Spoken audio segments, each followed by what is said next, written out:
Welcome to Pontos Fathom Press. We are beginning a lecture on the second volume of Disclosure from the Necronomicon fragment, the first volume of which is the Necromancy of Nyarlathotep. I'd say the themes of this one are mostly around necromancy and the confusions around how religions take the death event and the idea of resurrection becomes sort of one path, and then reanimation or necromantic arts becomes another path, right? So it's along the timeline of the necromantic arts. And then Nyarlathotep from the Lovecraftian world is sort of like this, it ends up being some kind of, Lovecraftian insight into an ancient entity that has to do with the rules and goalposts that are set up for, what turning against time could be seen as a necromantic Saturnine art, and turning toward time could be seen sort of as a salvation or a resurrection event, and it's filled across many mythologies. But then again, also the rising up of a dead city like R'lyeh or Atlantis, and you get into the whole Atlantean myth. When we get into the second book, Hermeticism of Hastur, some of those themes are similar here, but here we're going to talk more about secrets and things hidden, and then Hermeticism's ability to both hold and reveal these things, and also these strange examples from history, from the Rosicrucians to events in Holy Blood, Holy Grail, and even up to the Hermetic Age, looking at what the implications of those are, and even into things like Lacan's Formation of the Unconscious and Foucault's Security Territory Population. The final book of the trilogy, we'll talk in a later lecture, Alchemy of Azathoth, will also approach the alchemy of both the real alchemical age as well as the concept of psychological alchemy and the nature of Azathoth. So that will be the third volume. Let's jump into Hermeticism of Hastur. And I think, one of the things that comes out of the yellow sign mythos, so as we all know, Robert Chambers' King in Yellow introduces us to many of these yellow sign concepts. One of those concepts comes from the early reference to Hastur, who appears in the Ambrose Bierce poem that takes place in August Moldenhauer's Lost Carcosa and the Yellow Sign. It's discussed there. The idea here is Bierce writes about Carcosa and its location, right? So in the location of Carcosa, and first of all, to frame it, the King in Yellow is marked mainly by the idea of, as people begin to see the yellow sign, the King in Yellow realm, sort of almost like a Dreamlands type realm, right? It becomes apparent. So people are sort of phasing in and out of, let's say, what the reality is, and then this other reality of the King in Yellow. And the trope that they use through the story is anyone who reads or performs or sees a performance of the King in Yellow, the play, it's actually some kind of rite of passage into madness and into this realm of Hastur and the King in Yellow, right? So this kind of idea of it's almost like a Rosicrucian story, right? The idea of one must break the unconscious chains of reality, and then moves by seeing this yellow sign and moves through to the realm of Hastur, right? Something like this. But geographically, even the Dreamlands are mappable, right? When one can map the Dreamlands, many fantasy writing or writings about the Dreamlands from Lovecraft, or even think of, all of these fantasy novels, let's say from Tolkien to George R. Martin, something like this, they'll always have a map there, right? So even Lovecraft provided somewhat of a map of the Dreamlands, because he would describe the cities of the Dreamlands, right? So when one starts to think of where is Carcosa, we have lots of information. So Bierce has a story, and Ambrose Bierce has a story called The Inhabitant of Carcosa. That takes place in the ruins of a city where the Hyades constellation can be seen in the night sky, which kind of gives us the idea that the Hyades, if you can see it from the night sky, that's a constellation of Earth. So we start out on Earth, and then we can see the Hyades. Now, interestingly enough, the Hyades in Greek mythology, they are the nymphs that are the daughters of Atlas, and they are also kind of affiliated with rain, so they're sort of the rainy ones. And one imagines Carcosa across the still lake, Casilda, and the lake archaeology, the lake geography. We have these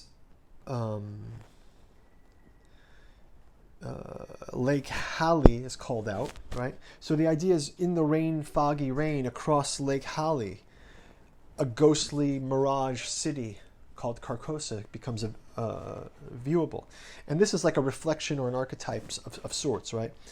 So we don't really know if it's a portal to another world, or if it's the same world sort of superimposed. But I kind of want to bring that up as the idea of, let's say, even if we look at the Holy Blood, Holy Grail story, right? This kind of shows us the idea of a second level of Christianity, or the Rosicrucians. It's sort of another level of Christian initiation, let's say, that exists in the same world. And I think maybe Lovecraft might have been tapped into this idea of Carcosa as kind of initiation, and that might have been his attraction to Chambers' work. But what he wants to lead it to is, who is this Hastur? Who is this king in yellow? And he sees him sort of as Lovecraft does. He goes right to a left-hand, darker thing, as in with Nyarlathotep, he's before the Egyptians. Well, here again, now we're getting back to the Egyptians, because Hermeticism also plays into the Rosicrucian story.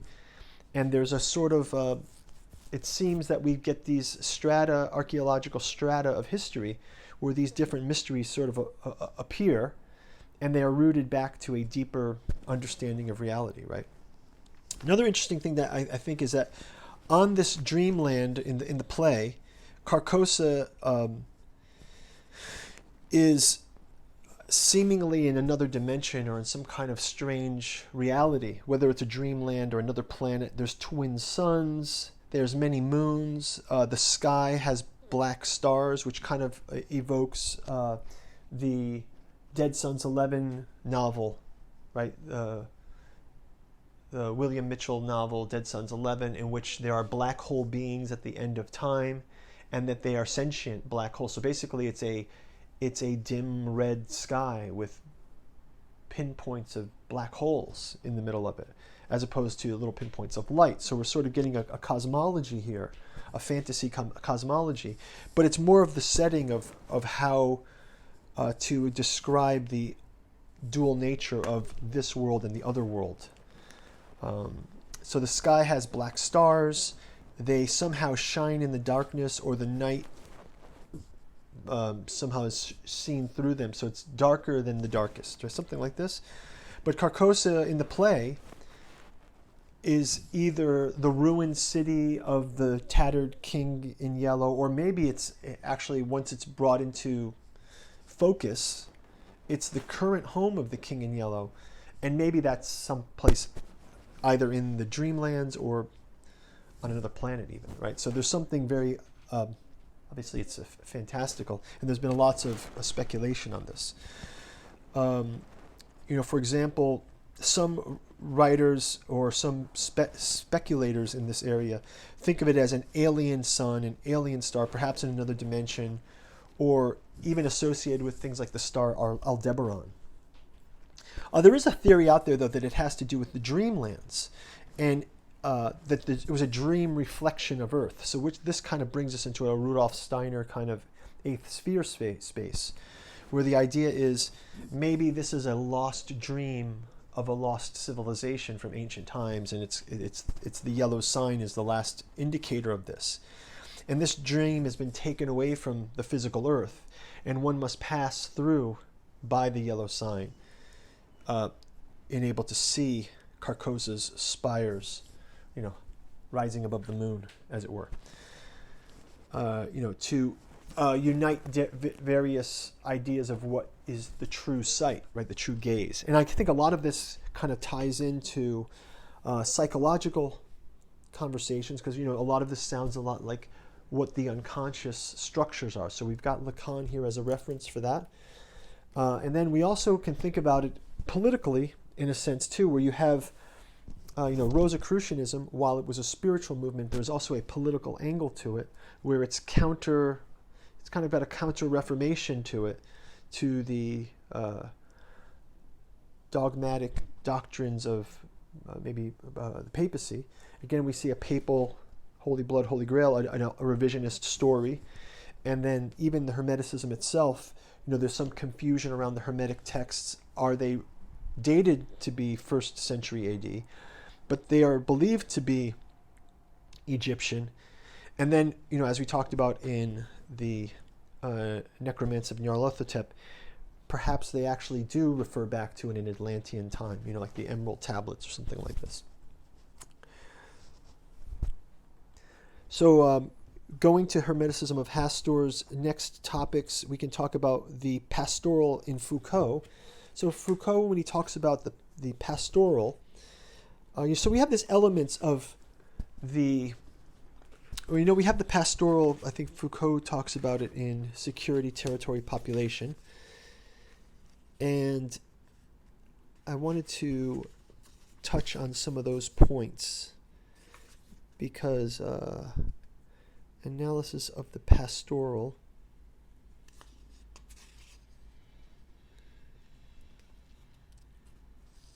The shepherd-flock relation. So let's talk about this. This is from a lecture from 1978.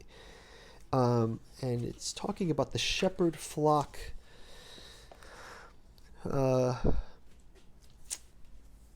problem of the shepherd-flock relationship in Greek literature and thought, right? So if you think of the Hyades as our way in toward the Greek, it's the reins.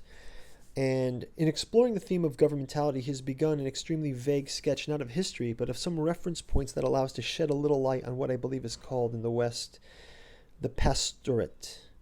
Right? So the Pastorate comes into play here. The Pastorate is the flock, right? The flock that is going to be preached to, right? So if we think of this if we kind of can use this as a device to talk about how the play becomes a performance that allows the message to be carried out. Here he talks about the shepherd-flock relationship exists in the Greek citizens, for of course the Homeric vocabulary, everyone knows that in the Iliad, essentially with reference to Agamemnon, but also in the Odyssey, there are a number of references that designate the king as the shepherd of nations, right? So we have this shepherd of nations that comes up through the various classics, works of the classics. What does it mean to be a good population, and what does it mean to be a good shepherd? But when we take this in an odd, as Lovecraft does, takes us in an odd direction, the flock can become, in a way, it's sort of the various components of the unconscious, right? So what does one do to become a better person? What does one become a more realized person? What does one do in Jungian terms to, let's call it, to use the alchemical journey, or use the hero's journey to bring oneself closer to understanding one's unconscious program, right? And then that unconscious program comes up and can be made conscious in individuation, what Jung would call it. And Lacan has quite a slightly different take on this in his discussion here of Hamlet, right? So in his discussion of Hamlet in Desire, he definitely talks about that. And in Formations of the Unconscious, we have the symptoms and their masks. So again, we often think of Hastur as masked.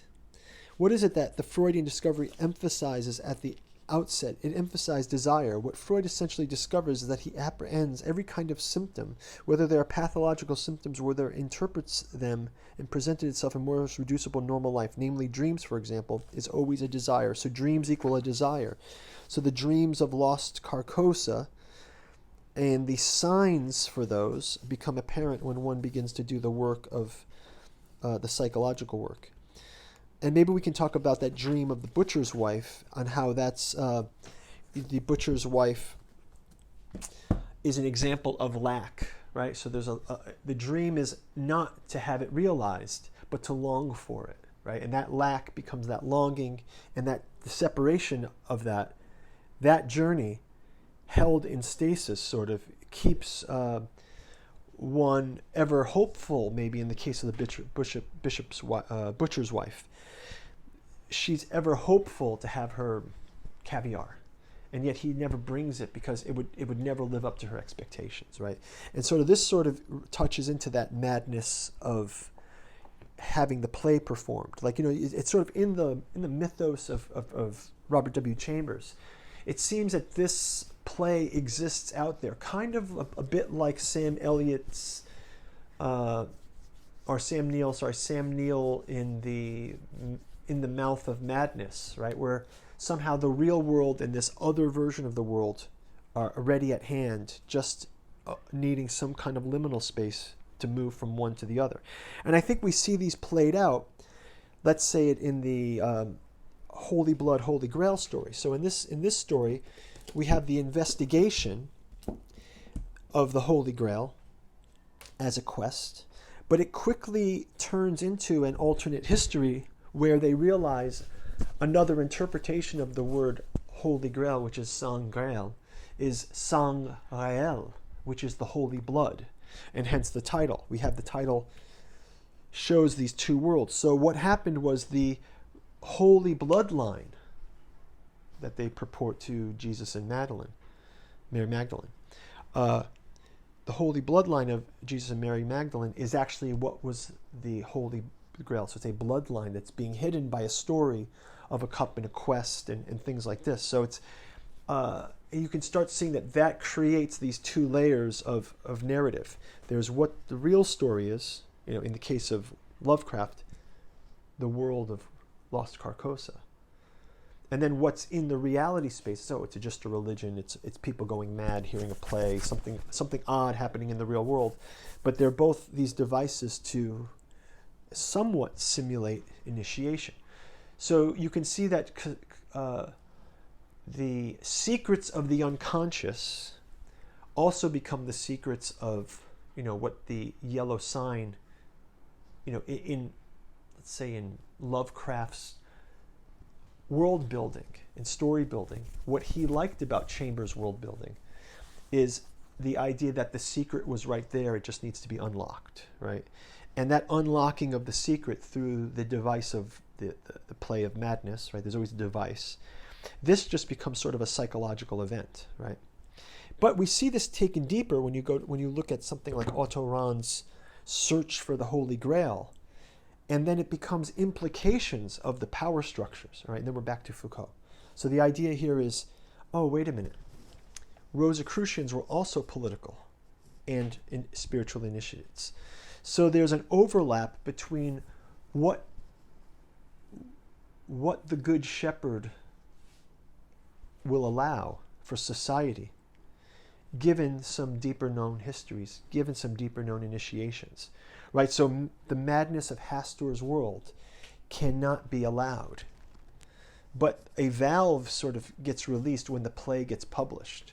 So it's sort of the play becomes the ability for a narration to serve as a vehicle by which the unconscious can be unpacked, right? And we can see that in Freud and Lacan, and we can also see it in Jung, of course, where in each case, a story, whether it's an Oedipus story for Freud or maybe for Lacanian, his just ideas of the real and the imaginary and the symbolic can be related to any kind of narrative. Lacan kind of critiques the Oedipus story. It's like, don't we need a different story for modern times? And you sort of see that different story in Lovecraft's appreciation of Chambers, building out his mythos, eerily aligned with some of these Hermetic movements, some of these Rosicrucian movements. So in the end, it comes back to the idea of, are these systems at play sort of counterintelligence? Are they sort of the stenography of the secret held in plain sight? So we have a secret, we have initiation to those who know about it, and the journey through that is what the yellow sign kind of represents. And then the king in yellow represents this transportation to another realm, which is lost Carcosa across the lake. And the idea that the dream is stolen away from the earth, and that Hastur is looking for his minions to bring it back, directly relates to the idea of Rosicrucianism, for example. Rosicrucianism can be kind of described in a way as a political movement in which the initiates who had high hopes for the true spirituality and the true nature of the shepherd needed to create the Rosicrucian documents to sort of upgrade the Jesus story and to have Christian Rosenkreutz and bring in all of those alchemical components that could now be harnessed with a scientific eye. And then it kind of, we even have Bacon's New Atlantis, right? But in the end, the science part of it stripped away some of that spiritual side of it. And the work was not allowed to be completed. Because again, that sounds crazy, right? It sounds crazy to have the merger of science and religion, but it was a counter-reformation of sorts. Similarly, when Ron explores the Qatar period, some of that revolves around what Bajent, Lee, and Lincoln show in Holy Blood, Holy Grail, that maybe the Qatar was an original Protestant movement, in a way, Protestant movement hundreds of years before Martin Luther, in which the people were having more of a direct communication with what the deeper spirituality was, and maybe they discovered it on their own. And this takes us back to why Hermeticism. So why Hermeticism? Well, the Hermeticism itself was a Gnostic kind of concept in which the secret of our reason to be here in the world was taken from us, in the sense of, we lost the direct access to the higher logos. And in that Hermetic texts, it is described the true origin of the fall from logos through spirit down to earth, this sort of axis. And in the end, that Christian dream of the Rosicrucians, of the Christ coming down almost into the underworld and raising up and bringing the possibility of initiation, let's say, into the mysteries, gives it a very important insight.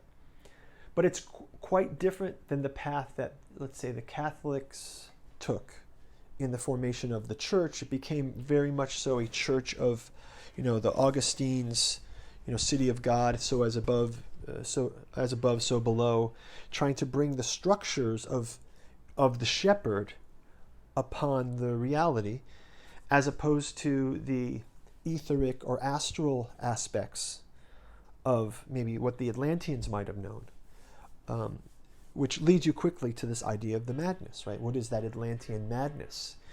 Lovecraft sees the Atlantean madness, and he fills it with the ideas of horrific entities, right? So you have these entities who are sort of responsible for otherworldly madness, and humans barely register on their radar, but if they get wind of them, then those things from off-world, let's call them, or those things from the void, can manifest through the fleshy mammalian minds, let's say. And nothing better shows that than the way, we think of the Ambrose Bierce, not the Ambrose Bierce, we think of the Robert Chambers King in Yellow era as kind of like a 1920s Great Gatsby-ish era, except you have masked balls of people who are sort of one foot in the mesmerist other world. And I think that that really plays into kind of a modern story in a Lacanian sense, a modern narration of what really ends up being just an alchemical journey, right? So the alchemical journey, so the alchemical renaissance of the Rosicrucians kind of gets displayed to us even in the work of what the Holy Blood, Holy Grail alchemy story is. Hermetic alchemy, we see that. And then finally, this alchemy of what the yellow sign does to the person who reads a text and performs a play and then is able to see the world anew, right? Or to transport oneself anew. And I think that that alchemy side of it is something that we'll get into in the next book, in the Alchemy of Azathoth. So that's a kind of a quick overview of some of the topics of the Hermeticism of Hastur. We'll link it back into some details from Necronomicon fragment in the next lecture.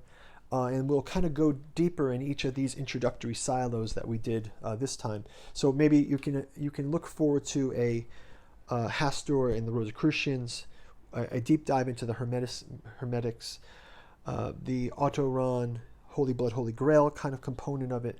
And that even brings in the Qatar, because Lost Carcosa, Moldenhauer talks about a Carcassonne and the Qatar yellow cross as maybe an indicator there. And then finally, we can wrap it up with a last lecture around Lacan's Formations of the Unconscious and some references to the Pastoral and Foucault.